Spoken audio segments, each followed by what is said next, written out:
Hello friends, good morning. Welcome back to my channel Anjali's blog. আজকে তোমাদের short blog দেব।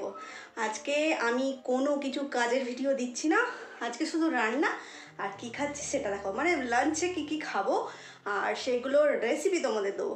তো চলো, তোমরা কি রেডি আছো? আশা করি তোমরা রেডি আছো। তোমাদের চলো ভিডিওটা দেখতে থাকো। তাহলে আমি কি কি রান্না করছি, কি সবজি কাটছি, কি করছি না করছি পুরোটাই তোমাদের দেখাবো। তো চলো, লেটস স্টার্ট। এখন আমি আলু ছাড়াচ্ছি। আজকে পুরো হালকা পাতলা রান্না করব, মানে নিরামিষ পদ রান্না করব আর হালকা পাতলা, বেশি মানে তেল মশলা দিয়ে রান্না করব না আজকে। তো আলুটা আমি ভাজবো বলে আলুটা কেটে নিচ্ছি আর মোটা মোটা করে ভাজবো, নুন জলে ভিজিয়ে রাখবো। কেন কি আলুটা একটু গোটা পোস্ত দানা দিয়ে মানে লাল লাল করে ভাজবো, জিরি জিরি আলু ভাজবো না, মোটা মোটা করে ভাজলে কি খেতে বেশি ভালো লাগে। নিরামিষ রান্নার মধ্যে এরকম যদি আলু ভাজাটা হয় তাহলে খুব ভালো লাগে খেতে। তো চলো, এখন আমি আলুটা ভালো করে 2-3 বার ধুয়ে নিই, ধুয়ে পরে একটু নুন জলে ভিজিয়ে রাখবো।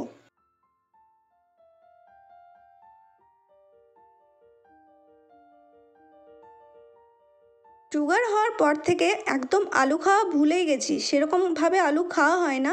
আর যদিও খাই তো এরকম নুন জলে আলুটাকে ভিজিয়ে রাখি, ভিজিয়ে রাখার পরে আবার যখন রান্না করি তখন একটু নুন দিয়ে পরে হালকা ভাপিয়ে নিয়ে জলটা ফেলে দিই, তারপরে রান্না করি।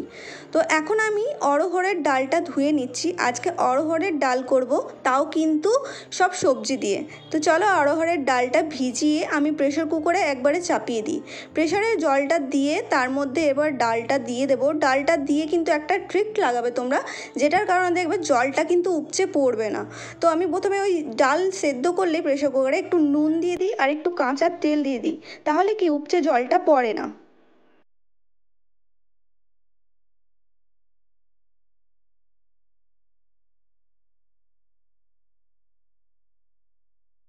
অড়হরের ডাল সেদ্ধ হতে কিন্তু বেশ সময় লাগে, প্রায় ছোলার ডালের মতোই সেদ্ধ হতে সময় লাগে। তাই তোমরা 3টে সিটি দিয়ে দেবে। আর প্রথমে সিটিটা দেবে কিন্তু হাই ফ্লেমে, তারপরে 2খানা সিটি লো ফ্লেমে দিলেই চলে যাবে। তো আমি এখন দেখো সবজি কাটতে বসেছি। অড়হর ডালে যে সবজিটা দেবো সেইটাই কিন্তু কাটতে বসেছি। প্রথমে পটল কেটে নিয়েছি ছোট ছোট করে, তারপরে কিন্তু কুমড়ো কাটছি, কুমড়োটাও একটু দিয়ে নেবো। আর দেবো গাজর, চাইলে আলুও দিতে পারতাম কিন্তু আলুটা দেবো না, যেহেতু আলু ভাজা করছি। আলু আমার জন্য খাওয়া এতটা ভালো নয়, ওই জন্য আলুটা দিইনি, ভাজা করছি বলে। আর সোমবারের জন্য দেখো টমেটো কাটছি আর দেবো একটু কাঁচা লঙ্কা আর আদা। আদাটা কিন্তু আমি প্যানারে ঘষে দেবো, গ্রেট করে নেবো। ওটা কিন্তু আর মানে থেতো করলে তোমরা থেতো করে নিতেও পারো, আর না হলে ওরকম প্যানারের মধ্যে ঘষে দিলেই চলবে। যেহেতু নিরামিষ পদ রান্না হচ্ছে তাই পাঁপড় ভাজা করব। পাঁপড় ভাজলে কি খাবারটা একটু জমে যায়, পাঁপড় আর চাটনি থাকলে নিরামিষ পদ মনেই হয় না নিরামিষ বলে। আর আমাদের বাড়িতে এই পাঁপড়গুলো খেতে সবাই ভালোবাসে, আমাদের গোল পাঁপড়টা কমই হয়, ওই জন্য এই পাঁপড়টাই বেশি রান্না হয়। তো চলো আমি পাঁপড়গুলো সব ভেজে নিই।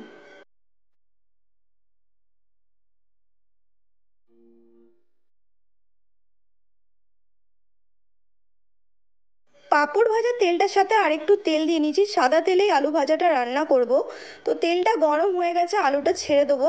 আর এখানে যেহেতু আমি নুন জলে ভিজিয়ে রেখেছিলাম তাই ঝুড়ির মধ্যে একটুখানি ছেঁকে নিয়েছি, জলটা যাতে বেশি না হয়।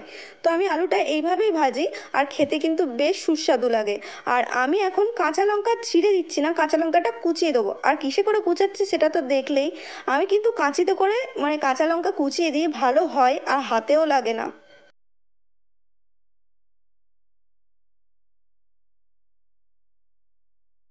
আলুটা আধ ভাজা হলে তার মধ্যে হলুদ দিয়ে নেবে আর দেখে নেবে একটা আলু খেয়ে যে নুনটা ঠিক আছে কিনা।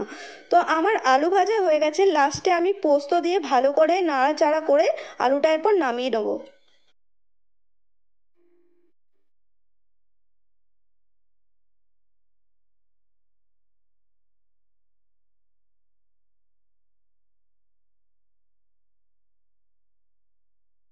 আলু ভাজাটা দেখতে যেমন সুন্দর হয়েছে সেরকম ক্রিস্পিও হয়েছে।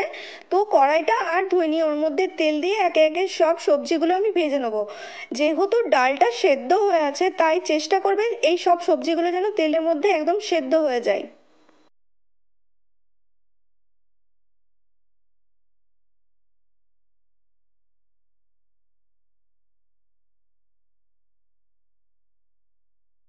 পটল ভাজা আমার কমপ্লিট হয়ে গেছে। পটল ভাজার পরেও কতটা তেল থেকে গেছে দেখো, সেই তেলের মধ্যে গাজরটাও ভাজা হয়ে গেল। এরপরে ওই তেলের মধ্যে আমি কুমড়োটাও ভেজে নেবো, মানে পটলে কিন্তু একটুও তেল টানে না, তাই আমার মনে হয় যেন সব সবজির মধ্যে কিন্তু পটলটাই বেস্ট।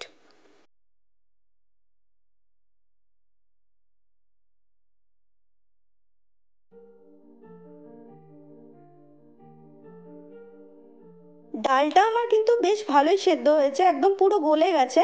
তো আমি ওই তেলের মধ্যে একটুখানি সর্ষের তেল মিশিয়েছি, তার মধ্যে সম্বার দেখো তেজপাতা, শুকনো লঙ্কা আর একটুখানি জিরে দিয়ে তার মধ্যে নাড়াচাড়া করে প্রথমে ওই যে গ্রেট করা আদাটা দিলাম, তার মধ্যে কাঁচা লঙ্কা টমেটো একটুখানি নুন হলুদ দিয়ে প্রথমে এটাকে ভালো করে ভেজে নেব।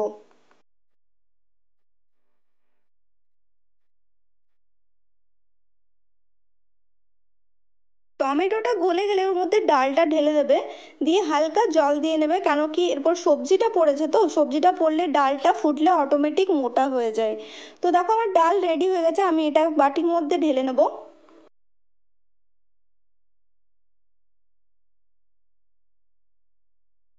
আজকের মেনুটা রেডি। খাবার যখন রেডি হয়ে গেছে তাহলে দুপুরের লাঞ্চটাও একবারে সার্ভ করে নিই। তো চলো আমি ভাতটা বেড়ে নিই, তোমরা দেখতে থাকো।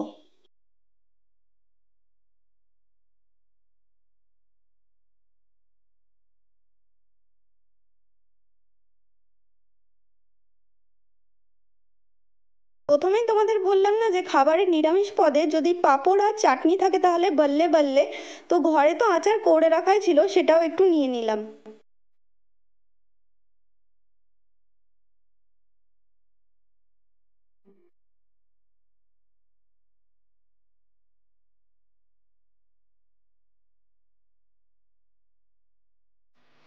সো ফ্রেন্ডস, এই ভিডিওটা কেমন হয়েছে অবশ্যই তোমরা কমেন্টে জানিও। আর ভালো যদি একটু লেগে থাকে তাহলে অবশ্যই লাইক করে দিও। একটা একটা লাইক কেন, লাইক কমেন্ট শেয়ার সব কিছু করো।